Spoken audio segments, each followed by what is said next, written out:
Welcome to the evening story shelf. Tonight's story is a gentle retelling, inspired by a classic tale. Settle in, get comfortable, and let the evening soften. The evening sky above London was the colour of smoke and pearl. Carriages rolled along the streets with a steady, muffled sound. Windows glowed, lamps flickered, and the city, though busy, seemed to move with a kind of tired patience, as if even London was ready for rest.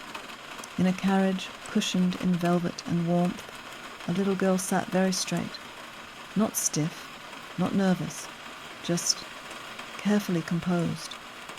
She was small, with large eyes that noticed everything, and though she wore a coat trimmed with soft fur and a bonnet that sat neatly on her dark hair, there was something about her that felt more than the clothes. It was the way she held her hands, the way she listened, the way she looked out at the world, as if she were already thinking about how it might feel to someone else. Beside her sat her father. He looked at her often, as if he could not quite believe she was there, as if he wanted to hold on to this moment before it slipped away. His name was Captain Crewe, and the little girl was Sarah. They had come a very long way, across the sea, from India, where the air was warm and heavy with flowers, and where evenings smelled of spice and rain. London was different. London smelled of coal smoke and winter air. Sarah did not complain. She simply watched, and in her lap she held a doll. The doll was beautiful, dressed in pale fabric and tiny shoes. Sarah had named her Emily. Emily's face was calm and smooth, as if she never worried about anything at all. Sarah pressed her fingers lightly against the doll's sleeve, a small, steadying gesture. Captain Crewe noticed. He reached over and gently touched Sarah's hand. "My darling," he said quietly, "you'll like it there. I'm sure you will." Sarah looked up at him. Her voice was soft, but certain. "If I don't like it," she said, "I can pretend I do." Captain Crewe laughed softly, though the sound carried something sad within it. Outside the carriage, the buildings grew closer together, taller, darker. At last the carriage slowed. Iron gates opened. They rolled up to a large house that looked as if it had decided long ago never to smile. The house was a boarding school, a place of polished floors and quiet rules, a place where footsteps echoed and voices lowered themselves without being asked. Sarah stepped down beside her father.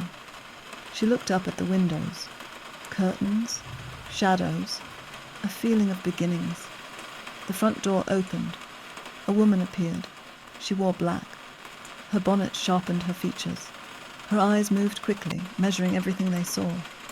This was Miss Minchin. She smiled, but not warmly. "A charming child," she said. Sarah inclined her head slightly. Not a curtsy, not a bow, just a quiet acknowledgement. Inside, the air was warmer, the hallway long and gleaming. Portraits of serious-faced girls lined the walls. Captain Crewe tried to keep the moment light, but his gaze returned to Sarah again and again. Upstairs, a small room waited. A neat bed, a table, a wardrobe, a window holding pale winter light. Not unpleasant, not home. Sarah nodded politely. "I think it will be fine," she said. Later, Captain Crewe knelt beside her. He placed a small parcel in her hands, a book bound in leather. "For evenings," he said. Sarah traced the cover. "It's lovely," she whispered. He kissed her forehead. "I'll write," he said. "And you must be brave." Sarah nodded. "I can be brave," she said. "I can be brave the way soldiers are brave." "How is that?" he asked. "They keep going," she said, "even when they're afraid." Captain Crewe held her close. Then with one last look, he turned away.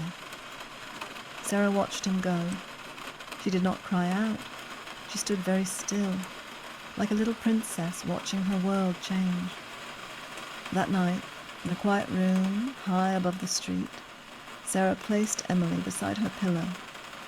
She opened her new book, and as London's lights glowed outside the window, she learned that stories could build warm rooms inside the mind, even when the world felt unfamiliar. And in the hush of evening, the first chapter of her new life came softly to an end. Thank you for listening to the Evening Story Shelf. This was a gentle retelling of A Little Princess.